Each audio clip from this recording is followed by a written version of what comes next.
आज हम लोग उत्तल दर्पण में पढ़ रहे हैं F बराबर R/2 अर्थात फोकस दूरी F जो होता है वो फोकस दूरी। इससे पहले वीडियो हम लोग पढ़े थे अवतल दर्पण में जो होता है F बराबर R/2 मतलब फोकस दूरी और उसके वक्रता त्रिज्या के बीच जो होता है वो संबंध हम लोग पढ़े हुए थे। इस वीडियो में उत्तल दर्पण से हम लोग पढ़ रहे हैं। इससे पहले वीडियो में अवतल दर्पण से पढ़े हुए थे, इस वीडियो में जो है उत्तल दर्पण से पढ़ रहे हैं। मैं उत्तल दर्पण में F बराबर R/2 मतलब जो है फोकस दूरी और उसके वक्रता त्रिज्या के बीच संबंध। ये फोकस दूरी है, ये उसके वक्रता त्रिज्या के बीच, ये हुआ वक्रता त्रिज्या जिसको पीसी लिए हम लोग आर ले लिए, उसके बीच संबंध हम लोग पढ़ रहे हैं। तो सबसे पहले एक XY उत्तल दर्पण हम लोग ले लिए हैं। ठीक, एक किरण जो है वो दर्पण से परावर्तन होने के बाद, परावर्तित होने के बाद जो है एक मुख्य फोकस से और एक जो है सेंटर से गुजर रही है।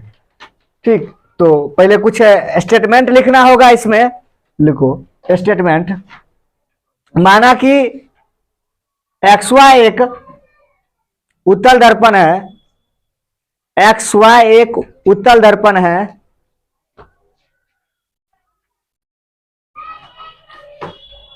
जिसका ध्रुव P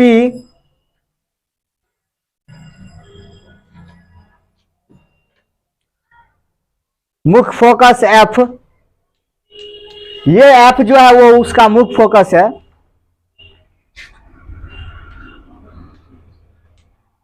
वक्रता केंद्र C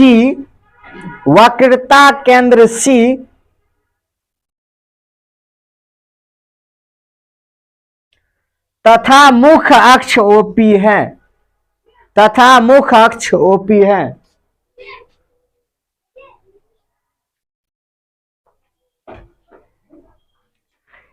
एक किरण A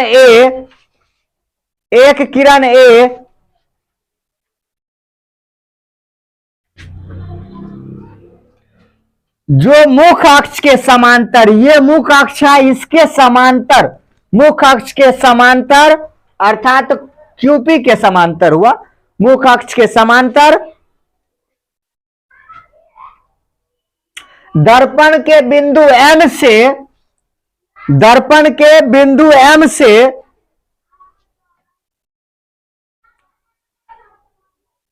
परावर्तित होकर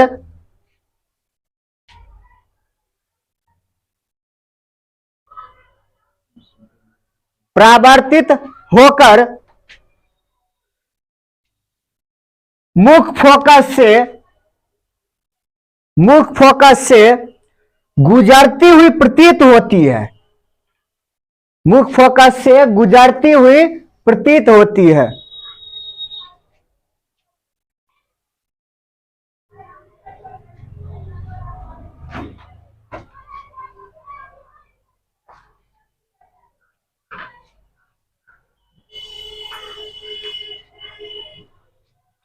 ये जो किरण जो था, ये किरण वो इससे दर्पण के बिंदु M से परावर्तित होकर ये डैश डैश से मतलब गुजरती हुई प्रतीत होती है। अब इधर गुजर के इधर रिफ्लेक्ट होकर ये बाएं चले गया। अब उत्तल दर्पण है तो वो रिफ्लेक्ट करता है। अब ये इधर तो रिफ्लेक्ट करेगा तो इसका जो प्रतिबिंब बनेगा तो इसका कुछ भी इसका इमेज आएगा इधर, तो ये इसीलिए इसको प्रतीत हो रहा है, इसको डैश डैश से मिला लिए हम लोग।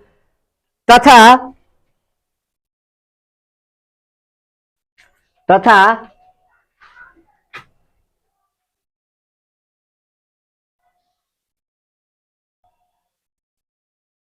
दूसरी किरण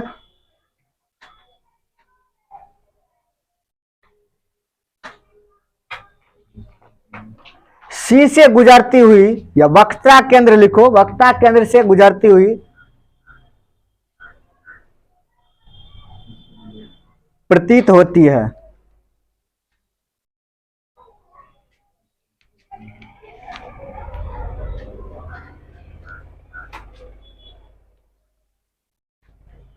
लिखो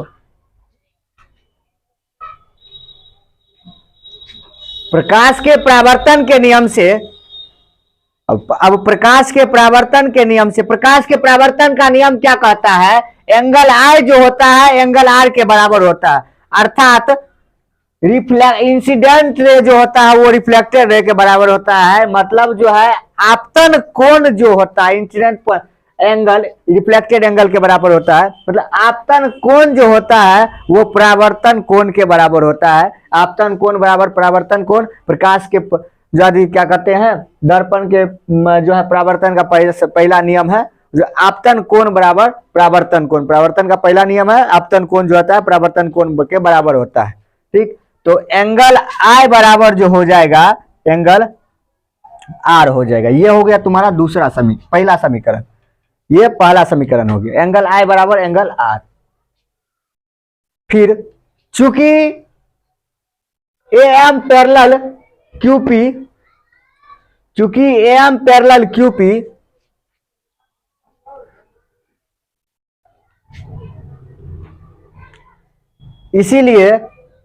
इसीलिए अब जब एम जो होगा क्यूपी के पैरेलल होगा तो सबसे पहले ये और ये पैरेलल होगा तो ये एंगल जो होगा इसके बराबर हो जाएगा वर्टिकली अपोजिट एंगल अर्थात शीर्षाभिमुख कोण।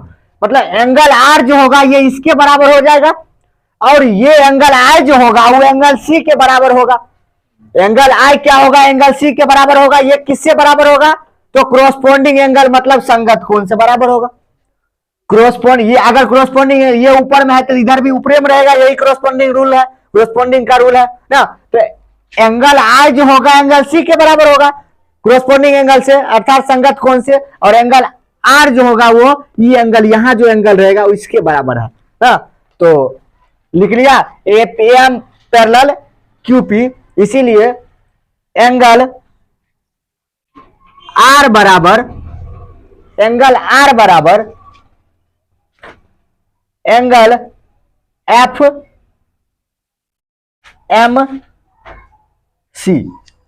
एम सी लिए। ये एम वाला यहां पर ये मेन पॉइंट इसका यही है।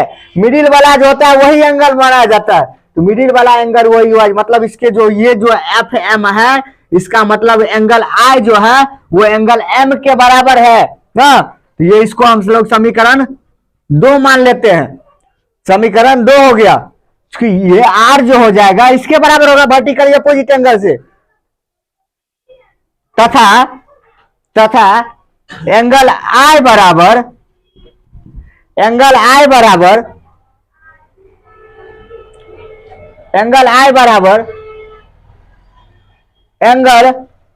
F C M.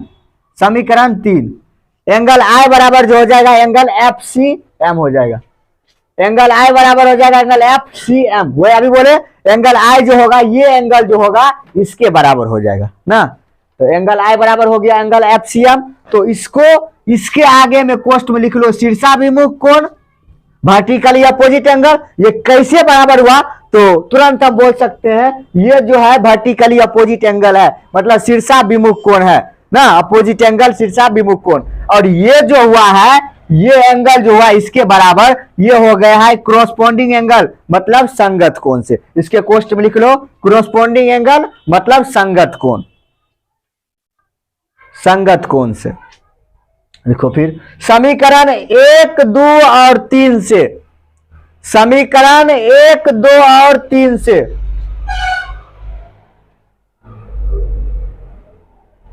समीकरण 1, 2 और 3 से इस चीज को इस इक्वेशन पर गौर तीनों इक्वेशन में गौर करो। एंगल आई है आर के बराबर ठीक। तो एंगल आई अगर आर के बराबर है तो यहां पर इस आर की जगह एंगल आई हो सकता है ना। एंगल आई यहां हो जाएगा तो एंगल आई किसके बराबर है एफसीएम के बराबर है। इसका मतलब एंगल जो है एफसीएम जो होगा एफएमसी के बराबर हो जाएगा ना। ये दोनों आपस में बराबर हो जाएगा। समीकरण 1, 2 और 3 से एंगल एफ एम सी बराबर angle F C M. Angle F M C बराबर एंगल एफ सी एम।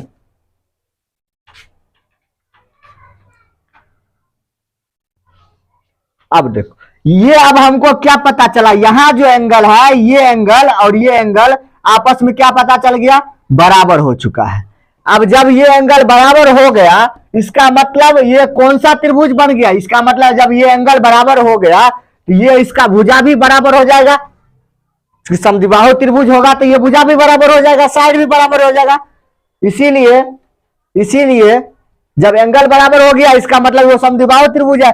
ठीक, एक त्रिभुज का अगर दो कोण बराबर होता है तो उसको समद्विबाहु त्रिभुज कहा जाता है। तीनों कोण अगर बराबर हो गया समबाहु त्रिभुज कहेंगे। यहाँ दो कोण बराबर है इसीलिए इसको समद्विबाहु त्रिभुज। अब समद्विबाहु त्रिभुज है तो इसका समद्विबाहु त्रिभुज ये अगर बन गया, ये कोण और ये कोण बराबर होके, इसका मतलब ये दोनों साइड भी बराबर हो जाएगा ना। लिखो, इसीलिए ट्रायंगल या त्रिभुज एम एफ सी एक समद्विबाहु त्रिभुज है। समद्विबाहु आइसोस्केलेस ट्रायंगल कहा जाता है जिसको, समद्विबाहु त्रिभुज है। अब ये जो त्रिभुज बन गया हमको क्या बन गया, कौन सा त्रिभुज, समद्विबाहु त्रिभुज बन गया। अब समद्विबाहु त्रिभुज बन गया तो इसीलिए एफ एम बराबर एफ सी, इक्वेशन होगा नंबर 4, एफ एम बराबर एफ सी। ये दोनों साइड बराबर हो गया, ठीक, एफ एम बराबर एफ सी। अब माना कि यदि बिंदु एम बिंदु पी के बहुत ही निकट होगा अर्थात नजदीक होगा। मान लो ये जो बिंदु है एम वो बिंदु पी के निकट होगा, मतलब ये उठ के यहां अगर चले आएगा ना, अगर ये उठ के यहां चले आएगा तो इसका जो दूरी है वही नहीं इसका दूरी हो जाएगा। जब ये बिंदु उठ के यहां आ जाएगा इसका जो दूरी है वो इसके दूरी के बराबर होगा। इट मींस पी एफ जो होगा, पी एफ वो किसके बराबर होगा, एम एफ के बराबर हो जाएगा ना, अगर ये यहां आ जाएगा ना। तो इसीलिए पी एफ बराबर एम एफ, इसीलिए पी एफ बराबर एम एफ।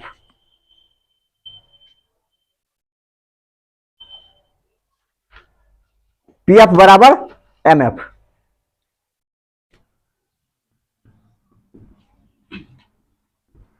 समीकरण 5 ना, पी एफ बराबर क्या लिए हम लोग, एम एफ। समीकरण 5 ले लिए।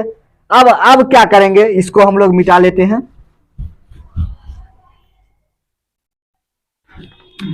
अब यहां देखो पीसी जो होगा किसके बराबर होगा, P F plus F C ना। पीसी जो होगा, पी एफ को और एफ सी को जोड़ेंगे तो पीसी हो जाएगा ना। तो अब देखो यहां पे किसको चेंज करना होगा। अब इस किसका मतलब हमको पता है। सबसे पहले पीसी को नजर दो। पीसी क्या है, यहां से यहां तक का दूरी, इसको क्या बोलेंगे, आर है। मतलब पीसी हमको पता है, आर मिला हुआ है, हमको क्या पकड़ना है, एफ को ढूंढना है, आर हमको मिला हुआ है। अब हम लोग यहाँ पी एफ लेके चलते हैं, यहाँ पी एफ है ना। अब पी एफ हमको एफ है, ठीक, अगर ये एफ है लेकिन ये एफ सी कुछ हमको पता ही नहीं चल रहा है एफ सी है क्या। तो इस एफ सी को जो है हम अगर पी एफ बना देते हैं तो हमको एफ मिल जाएगा ना। तो वो कैसे बनेगा, उसके लिए हम यहाँ पे सारा प्रोसेस कर लिए हैं, वो यहां से मिलेगा। तो सबसे पहले पी एफ हमको पता है तो पी एफ को पीसी को पीसीए रहने देते हैं। पी एफ भी पता है तो पी एफ को भी हम पी एफ रख देंगे। अब एफ सी जो होगा वो एफ सी किसके बराबर होगा, अगर ये एफ सी जो है ये समद्विबाहु त्रिभुज है तो एफ सी जो होगा वो किसके बराबर होगा, एम एफ के बराबर हो जाएगा, है कि नहीं। तो एफ सी जो होगा वो एम एफ के बराबर हो जाएगा। यहाँ लिखे हुए हम लोग एफ सी जो होगा वो एफ एम के बराबर हो जाएगा या एफ एम के बराबर हो जाएगा ना। ये काम हुआ। फिर यही प्रोसेस को आगे बढ़ा लेंगे, पीसी बराबर पी एफ प्लस,